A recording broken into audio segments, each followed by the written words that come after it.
Senhor Jesus. Amém? Nós estamos lendo a Bíblia, a Palavra de Deus, Novo Testamento, livro de 1 Timóteo, capítulo 1, versículo 5. Aqui é o irmão Xavier do Projeto Vida. Ora, o fim do mandamento é o amor, de um coração puro. Mandamentos vêm da lei, e a lei expressa quem Deus é, na sua essência e os seus atributos. E aí a lei expõe toda a fragilidade e fraqueza do homem. Ninguém conseguiu cumprir a lei, e nem vai conseguir. O único que conseguiu isso foi o próprio Deus que a deu, porque Ele é Deus, o Senhor Jesus. E aqui Ele está mostrando que a lei foi dada para a gente ver a nossa condição, como nós estamos contaminados com as coisas que são do inimigo de Deus. E Deus, Ele é amor. E o amor cobre multidões de pecados. E Ele está dizendo aqui que o fim da lei, do mandamento, é o amor de um coração puro. Então, quando nós fazemos as coisas para Deus e para as pessoas com um coração puro, mesmo que esteja fora da lei, Deus vai receber, Deus vai abençoar. Porque Deus não leva em conta a nossa ignorância do conhecimento da lei. Ele olha para o nosso coração, para o temor que a gente tem no nosso interior com respeito a Deus. E de uma boa consciência. Lá em 1 Tessalonicenses 5:23, o Senhor mostra que nós somos corpo, alma e espírito, 3 partes. E a consciência é uma das partes do espírito do homem, que é consciência, intuição e comunhão. E o que é a parte governante do espírito do homem? É a sua consciência. Quando a consciência do homem já não o acusa mais de nada, que tudo é certo, tudo é tanto faz como tanto fez, é porque ela não tem comunhão com Deus. Porque se o espírito do homem tem comunhão com Deus, ele afia todos os dias a nossa consciência. E de uma fé não fingida. Veja, a fé vem da nossa mente. Nós usamos a nossa mente para a gente ter fé. E a fé e a mente é a parte governante da alma do homem, do nosso ser, de uma fé não fingida.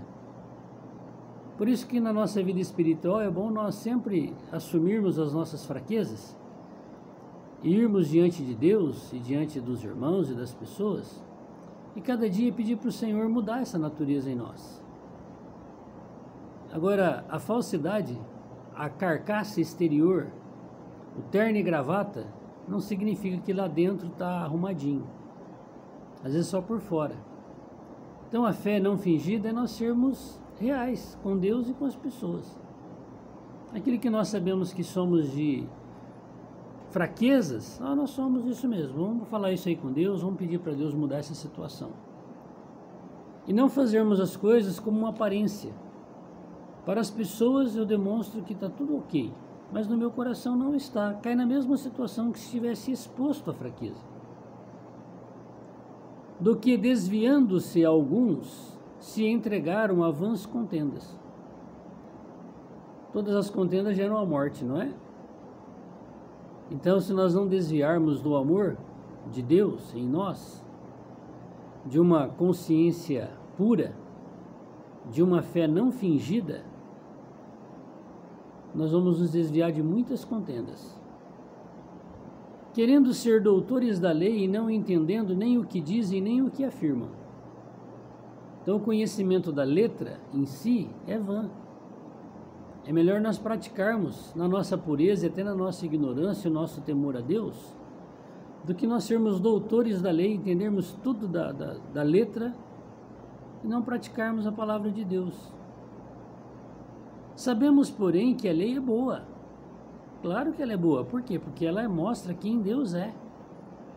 Se alguém dela se usa legitimamente.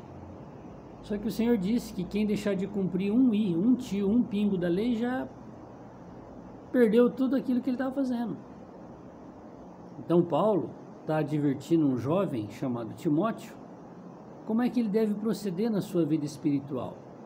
Uma fé não fingida, uma consciência pura, coração puro, uma consciência boa, porque ninguém vai conseguir cumprir a lei. Mas qual era o problema? Que onde o Timóteo estava sendo enviado, para o meio dos judeus tradicionais, que achavam que guardavam a lei exteriormente, usaram a lei de Deus, a Torá, para fazer uma religião judaica para si e usar essa religião para pregar Cristo na cruz, achavam que estavam corretos, e quem não pertencia a esses que praticavam a lei judaica nem eram de Deus. Então Paulo estava orientando Timóteo como proceder no meio desses irmãos. Sabendo isto, que a lei não é feita para o justo, mas para os injustos e obstinados, para os ímpios e pecadores. Alguém que pratica boas obras e vive fazendo o que é correto, por que vai se usar uma lei para puni-lo? Então, a lei é para aqueles que querem viver impiamente.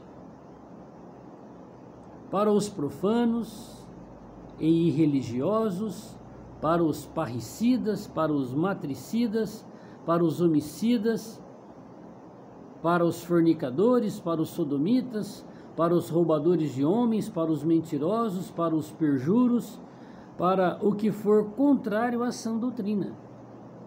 Então a lei é feita para isso, por isso que o Senhor colocou na lei: não matarás, não furtarás, não adulterarás, honra teu pai e tua mãe, não dirás falso testemunho, não farás para ti imagem de escultura, não se encurvarás a ela como se fosse Deus, porque Deus, ele abomina quem faz isso. Ele falou que ele visita este pecado da idolatria, que troca o Deus, o único Deus verdadeiro, por coisas que ele criou, por barro, gesso, ouro, prata, papel. Então quem vive nestas práticas precisa da lei, porque ele está praticando algo que é oposto ao propósito de Deus. Agora alguém que se identifica com qualquer fraqueza dessa e fala: Senhor, eu quero ser liberto. Aí o que vai vir? O amor de Deus para arrumar aquela situação, porque pela lei ele já está condenado. Conforme o evangelho da glória do Deus bem-aventurado que me foi confiado. Então olha, Deus, ele é cheio de bênção, e ele nos deu este evangelho, o evangelho da graça, da fé, do amor. Não é o evangelho da religião judaica, que Paulo viveu e cresceu lá, e ele teve muitos problemas e foi preso na cadeia por causa do problema da religião judaica, por causa da questão da circuncisão, que quem não era circuncidado não era de Deus.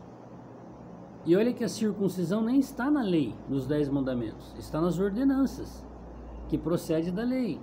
Está na aliança que Deus fez com Abraão, Isaque e Jacó, para com o povo de Israel. Mas eles usavam essa questão para com os gentios que não eram judeus, obrigando-os a fazer essa cirurgia na carne. E Paulo fala: olha, a circuncisão não é na carne, é no espírito. Não resolve muito a gente estar por fora na carne correto e no coração está incorreto. Que falou lá, a fé fingida. Eu dou graças ao que me tem confortado, a Cristo Jesus nosso Senhor, porque me teve por fiel, pondo-me no ministério. Existe um único ministério, que é o ministério, a obra de Deus, redentora, o projeto de Deus para o nosso planeta, para o cosmos, para o ser humano, um ministério. Então eu não tenho o meu ministério, ou que eu faça a minha obra de Deus, não existe, Deus só tem um ministério. Agora eu faço parte deste ministério e você também, que é a vontade de Deus, a obra de Deus. E cada um tem as suas particularidades. Eu estou falando um aspecto positivo, que Deus deu dons para nós quando nós nos convertemos. Talvez você tenha mais facilidade de cuidar, de apacentar, de orar, de pregar o evangelho, de falar a palavra. São os dons que se tornam algo particular meu para com Deus, mas esse ministério particular não é para mim, é para o ministério que é Deus. A mim que dantes fui blasfemo e perseguidor, e ele era da religião ortodoxa judaica, ele era fariseu da lei. Está vendo que a questão da religião muitas vezes faz você perseguir os que de puro coração invocam o Senhor? E opressor, mas alcancei misericórdia, porque eu fiz ignorantemente na incredulidade. Então, que o Senhor possa nos abençoar, nos guardar, de nós sermos pessoas facciosas e que a gente faz as coisas segundo a letra e que a gente não vive nessa comunhão com o Senhor. Que o Senhor nos abençoe grandemente. Amém.